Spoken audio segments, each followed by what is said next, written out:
success, failure, dealing with frustration. What effect does it have on you? These are just some of the topics I'm going to cover with my surprise guest. He doesn't know he's on. Anyway, we're going to hit that music, and then we're going to shock him.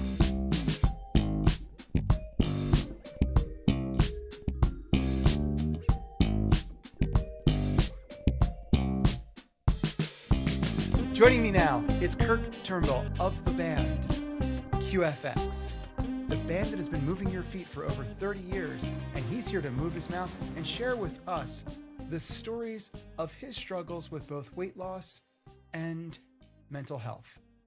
Kirk, how are you doing this well? Morning for me, afternoon for you, but more importantly, morning for me. What's up? I'm doing good, Bruce. Good to be here. Thank you for agreeing to do this after the blackmail. So, you're this incredibly successful musician, dance artist. You create riots on the dance floor, but you've also had your share of issues. So I want to hear about your bit of a fitness journey and how that's affected your feeling of well-being and self-image as you were going through it. So let's start. What was your highest weight?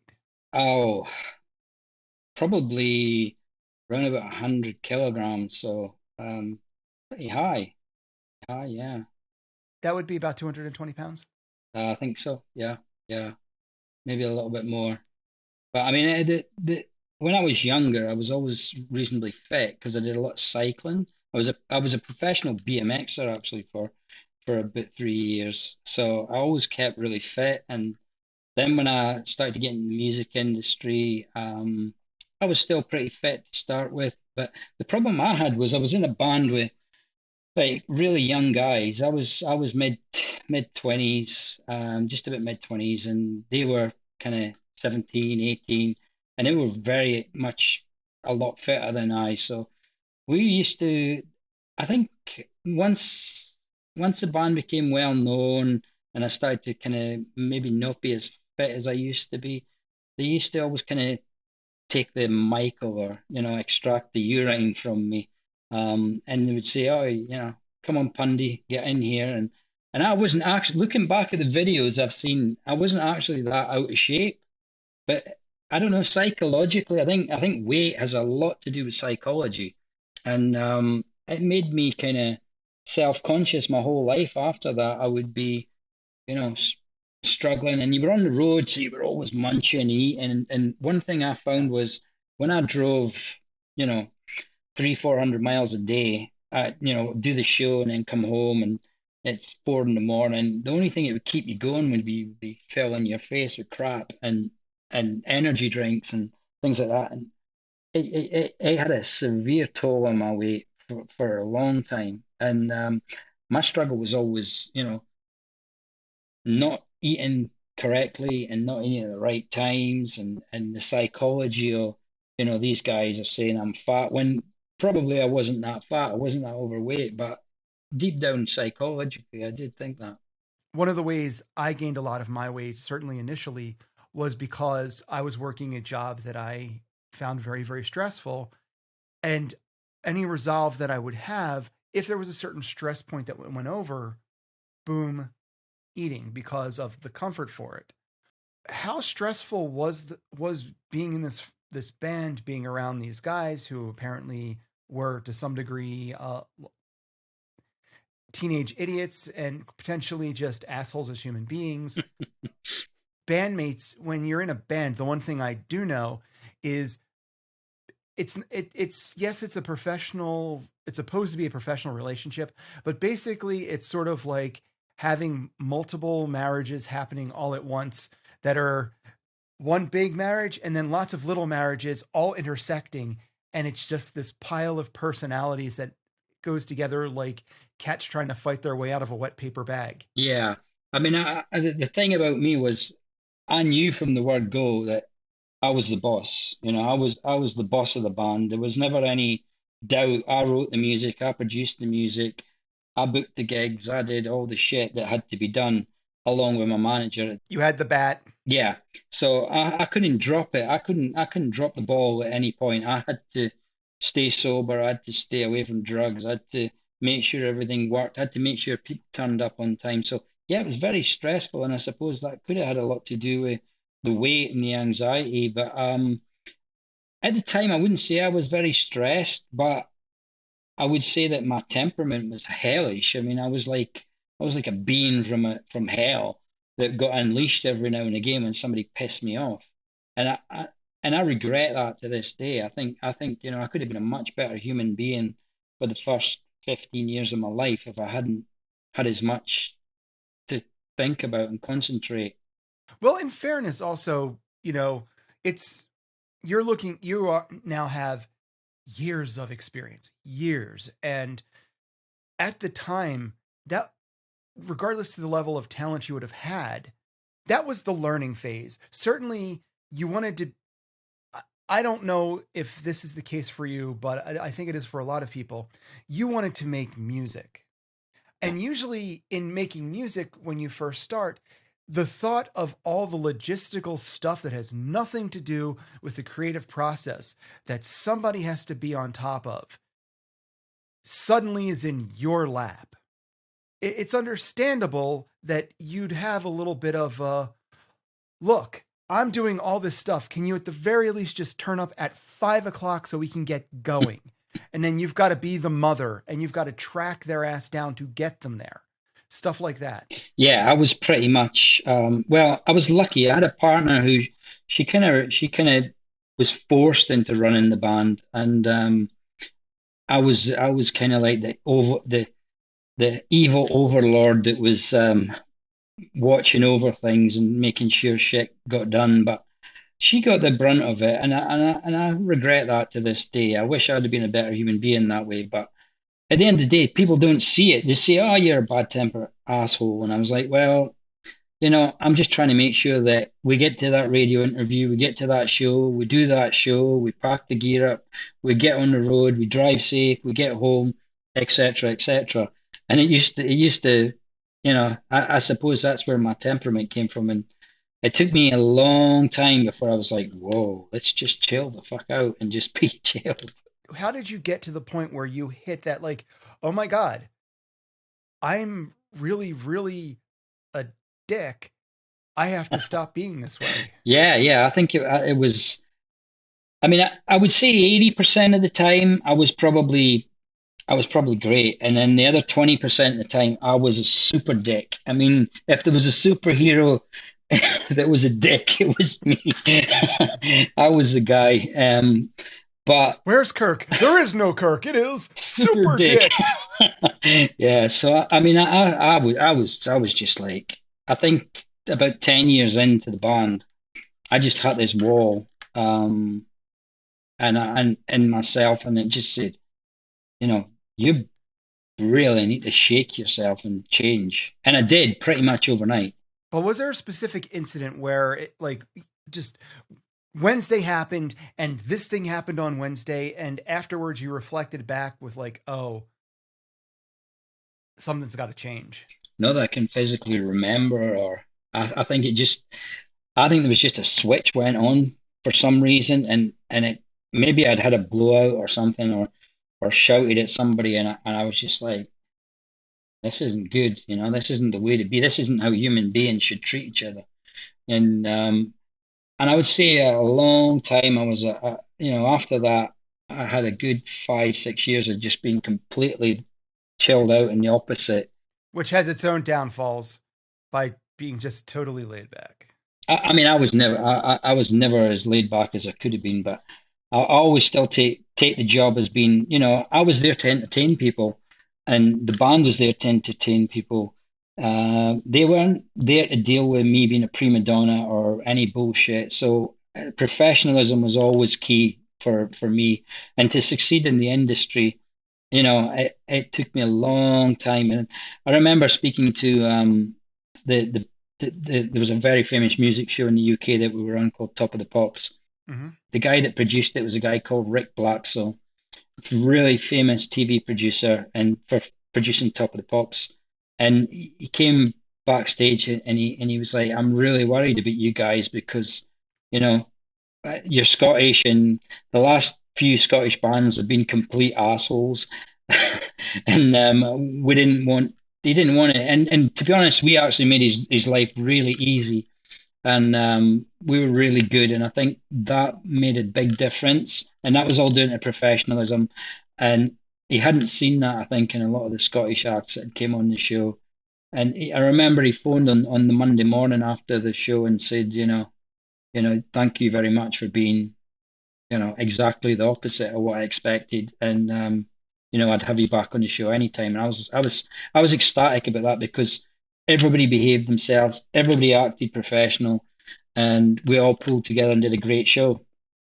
Let's talk a little bit about professionalism and how one presents themselves, because at this point in your career, as we talked about earlier before going on the air, you do a lot of production, you put a lot of things together, which means you are hiring a ton of people, you are working with a lot of different people, and that means finding them, bringing them in, investing money in your time with them. And from that standpoint, because with a lot of musicians, and it goes beyond musicians, this is just the industry we're talking about because it's the industry you're in, but this goes for almost every other industry in one form or Mm. another. A lot of people really don't know how to present themselves and don't understand how to get themselves taken seriously. What are your insights onto presenting yourself in a professional manner?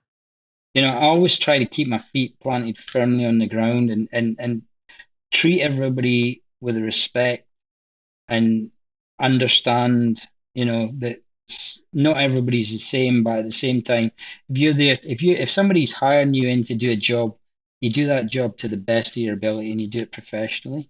You don't fuck about, you don't waste time, you don't mess about, you just go in and do the job. And a lot of the time when you're hiring people and you're wanting people to understand that, it's great fun, the shows are great, it's really the people that you meet are amazing, and but you've got to always remember that if you're speaking to somebody that's, in the audience or a crowd member, they're just like you, they just do a different job. You do the same job in a different way. So they may work in a factory when you work on a stage and you do a stage show. But if you start treating them like they're below you, or they're not, or you don't respect them, then you're never going to be successful in this business.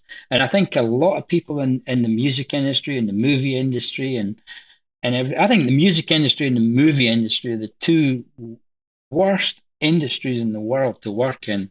We made good choices, didn't we? Yeah, I mean, literally, there's so many assholes and so many people willing to steal your light and steal off you and steal your ideas. It's crazy, but as long as you remember that you're acting professionally, you're doing the best you can, and you're avoiding the kind of people that I'm talking about, you know, from the top of your career to the bottom of the career, you're gonna go up this ladder.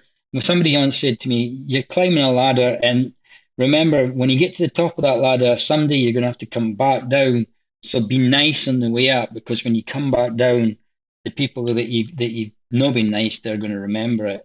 And I always say that. Just, there's so many people don't take this industry seriously. I mean, if you want to make living out of music, or you want to make living out of films, you be the best human being you can, and just watch.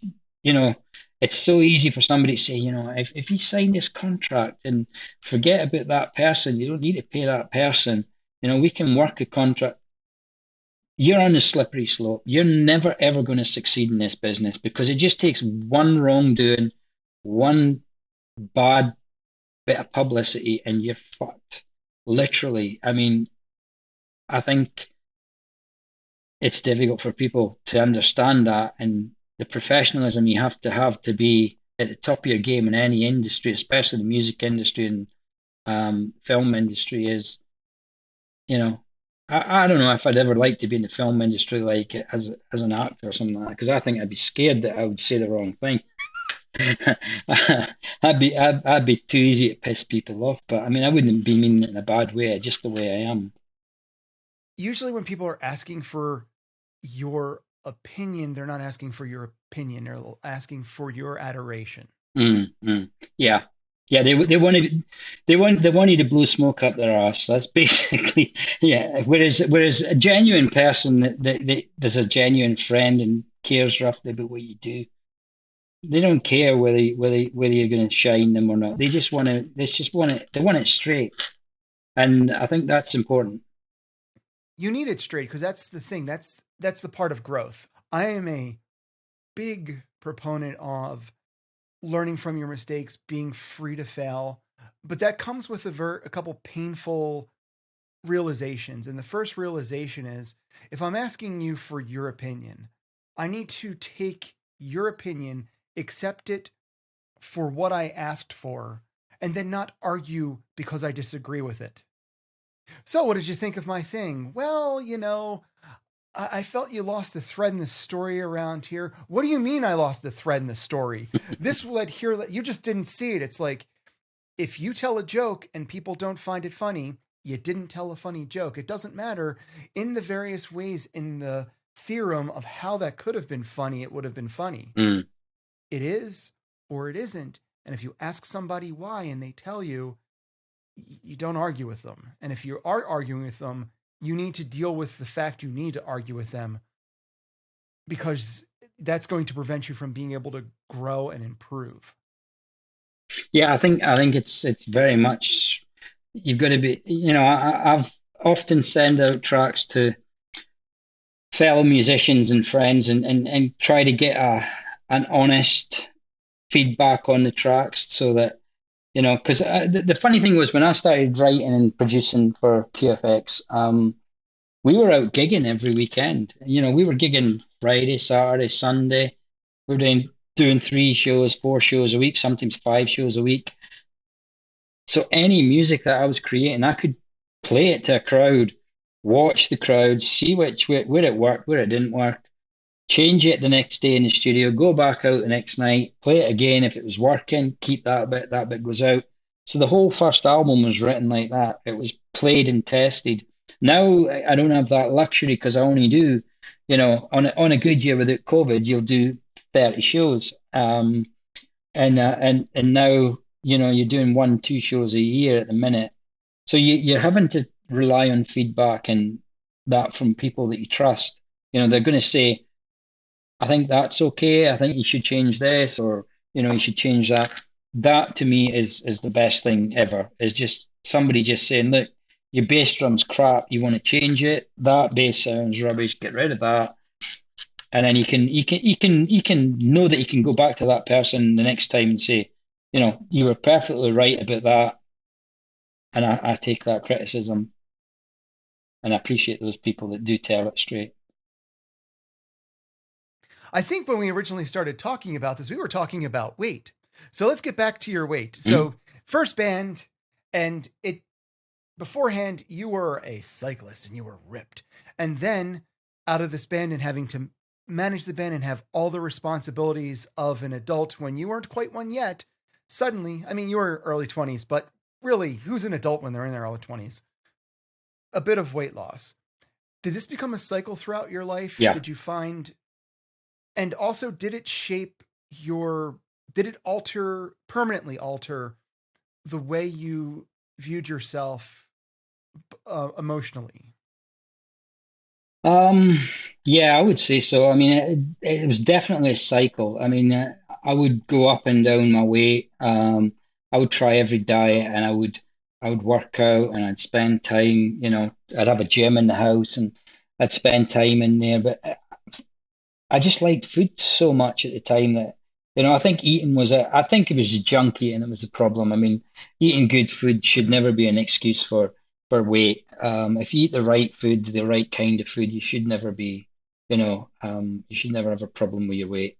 And you should never have a problem with your health if you're eating the correct food. And I've been a vegan now for 2.5 years, 3 years, and I keep laughing because I keep saying to people I'm the world's fattest vegan because everybody else you see that's a vegan's like a beanpole, and I'm the exact opposite.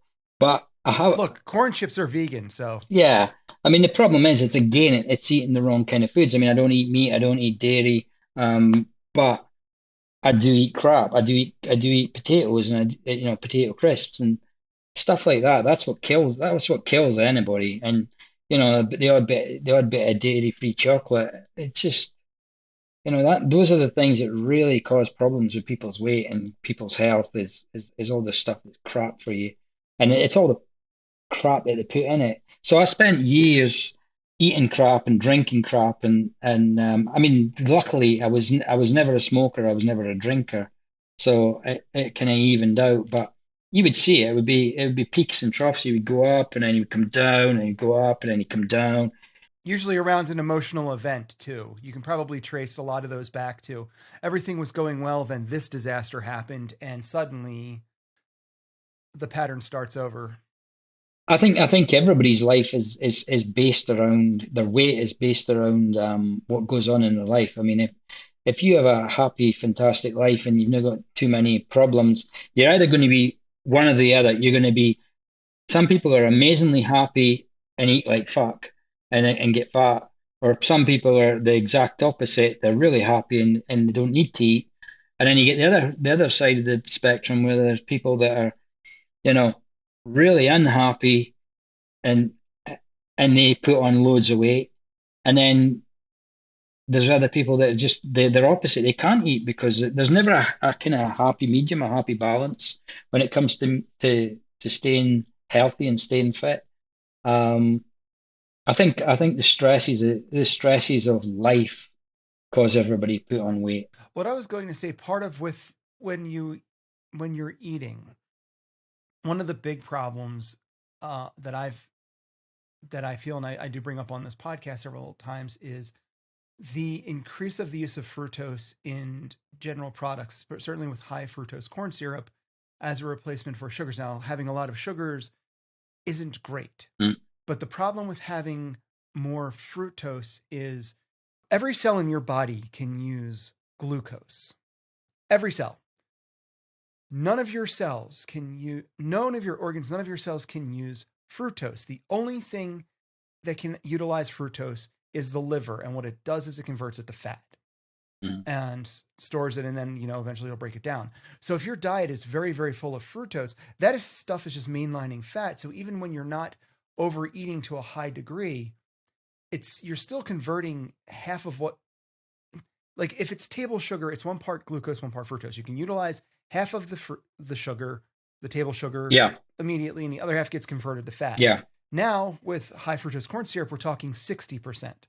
So no matter so it's instantly going on as fat. It's instantly creating problems and it's overworking the liver. mm. So that's part of the reason why in the past 30 years there's been this overexplosion of people getting heavier, even when they're not necessarily eating more than they were before.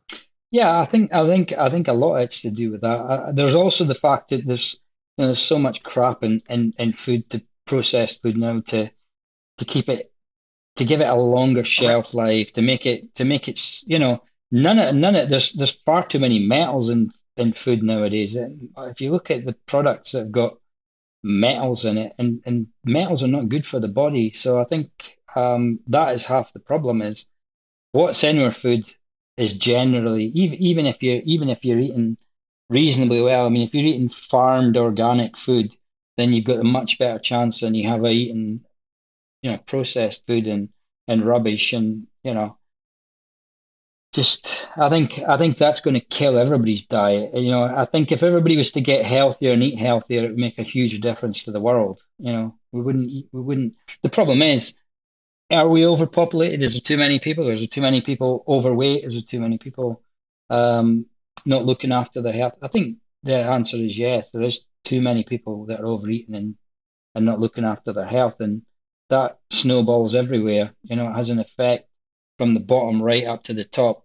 So I would say what you're saying about the sugars, yeah, definitely. I mean, personally, I never have sugar. I have honey if I'm wanting something to be sweetened up. I'll just have a little spoon of fresh honey makes all the difference. As of now, where are you at in your fitness? I would say I'm definitely fitter than I was last year, and this year is I would say I'm about 90. Last time I was about 92 and a half kilos. I look to I'm hoping to reduce that to about by about 30 kilos this year. Um, so that's probably what's 100 kilos. You said was about 220 pounds. So I would say I'm sitting about 190 pounds at the minute, and I think I want to get down to about 130, something like that, 125. Does your frame? Because frame also there's the whole idea of frames, and I have no idea about your frame because basically what I see are your shoulders. Um, Thankfully. yeah, Yeah, I'm pretty broad. I'm very short. I'm about 5'6", and I'm pretty stocky for my size. that's why I'm curious about like around 125. That seem like Does that seem low? it does because like I assume you've got some degree of muscle under there. Yeah. So, have you ever done like a DEXA or anything like that to get your composition? No, no. I think it's maybe something that I need to actually, I suppose, look at getting some expert advice on, where I should be with my body and its weight and A DEXA scan would be a good thing for you to do because what it'll do is it'll tell you what your composition is, so you'll know what your bone, the amount of like your bone, your muscle, and then your fat. Because you like 125, even at 5'6", is low. Like I would think you'd probably be without with again just seeing your noodle on my screen. mm, I think around if you got to like you're probably looking more in the realm of one, and we're talking pounds now. 140, 150. Yeah, 150. Yeah, around 150. Mm, Like I would think 150 would be the low. mm, Like that to be like, okay, now you got to figure out your maintenance pattern. mm. Now we're circling the helicopter. So when you train, I mean, do you spend how many hours a week training at the moment? Well, at the moment, because I am overwhelmed with all of this stuff that I'm doing, um, it's been variable, but the like what it used to be for me is when I was at the height of my fitness, I would work out, and again, and I want to be very clear about this. This is specifically me, and this is not meant as advice, Yeah, yeah, yeah, because most totally. people absolutely cannot do this. I trained 5 to 6 days a week for about Wow. anywhere from 2 to 4 hours. Usually, would come in around 2.5 to 3 hours, and that was practicing all of my stunt falls. That was doing various boxing drills. That was doing weightlifting. That's what I like to do. It's not just like I'm having some sort of body dysmorphia drive to do this thing. Hmm. It was I enjoy this. I have fun. So our Saturdays, we do that on Saturday in this time. So on Saturdays we go to the gym. We do this whole boxing thing that takes an hour and a half, and then we lift, and then get about the day. So at home, I'm now working out. So now I've been incorporating some HIIT training, which is the interval training. Hmm. And because I've lost my fitness and I'm trying to regain all of this stuff, so right now, the HIIT training probably takes about 25 minutes. And in one form or another, I'll ramp that up over the next course of the next couple of weeks. I plan to work out at least 2 times right now, Hmm. but the goal is to build it back up. Yeah.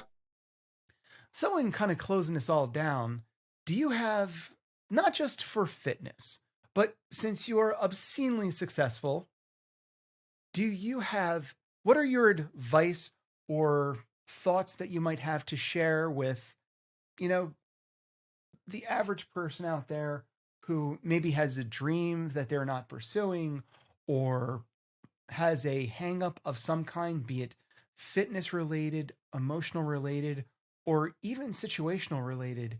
What what are your thoughts for them? If you're going to get into music or you're going to get into any kind of any kind of the industries that are to do with talent and stuff like that. It's really about enjoying it. You know, don't get in it unless you really enjoy it. If you don't really enjoy it, then you don't want to do it. It's like everything in life. If you've got a job and you don't enjoy it, this 99% of the human race will just keep going and doing it because they need the money. And then you've got the other 1% or 5%, whatever it is, it just says, fuck this, I ain't doing that. I'm just going to be happy and do some shit that makes me happy. Even if I've got very little, I'm going to be happy. So if you're going to be in any industry or any talent, do it to the best of your ability. Don't knock yourself if you don't succeed. Don't knock yourself if you don't do it well, because you're just trying. I mean, that's 99% of it is trying. Whether you fail or whether you succeed is unimportant. Just make sure that you try.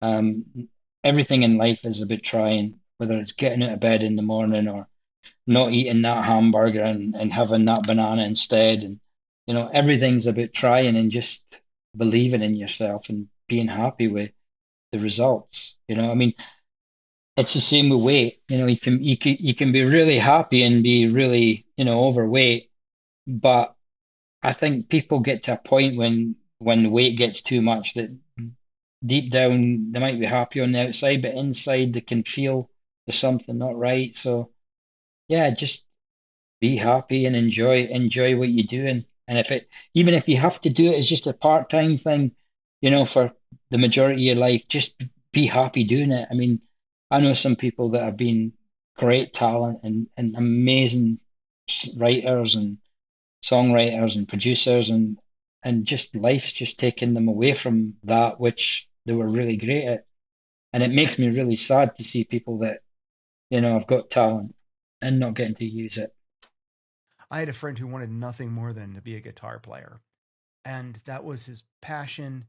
And the sad fact is, he was too afraid to do anything more than sit in his living room and play guitar. And there's nothing wrong with sitting in your living room and playing guitar. If that's what makes you happy, what matters is it makes you happy. Mm. But he felt the lack of doing it. Yeah, yeah. But he never ever wanted to make the efforts to go out and try. And as I just keep on saying, and it's my favorite thing to talk about because I think it's the most important lesson that I've ever learned. It's not succeed or fail in almost every case. It's degrees. Mm. Every failure is full of lessons, and there are successes that you just don't see as a success because it wasn't the outcome you wanted. Mm-hmm. But I won't go down that rabbit hole today. So Kirk, yep. Where can people find you when they are not finding you here? YouTube, QFX YouTube page, which is QFX Music. We've also got iTunes, Spotify, you name it. You search QFX on any of these sites worldwide, you will find the music that I've produced and written. And if you wanna laugh at some of the videos that we've made over the years, they're on YouTube. And we're really trying to open up to the rest of the world, which is great. Because I mean, when I started off, getting anywhere outside of your hometown was a task and a half. Now you can be anywhere in the world with YouTube and Facebook and Spotify. It's a great source, but unfortunately, as Barry will tell you, it's not as easy as it looks. Nothing in life is as easy as it looks. Yeah. As for me, I am the fittest fat kid you know, the guy on the podcast you're listening to. And you can find me at all the social medias: Instagram, TikTok, Twitter, my own Facebook page, and they are all at Fittest Fat Kid. If you have a question or a concern, if you have a issue with your fitness you've no one to talk to, you can talk to me. And you can talk to me at hi there at fittestfatkid.com. I do respond. And I have a webpage, and that is www.fittestfatkid.com. So whoever you are, wherever you are, and whatever you're doing, hold yourself accountable, but do it with kindness and understanding. And I'll talk to you next week.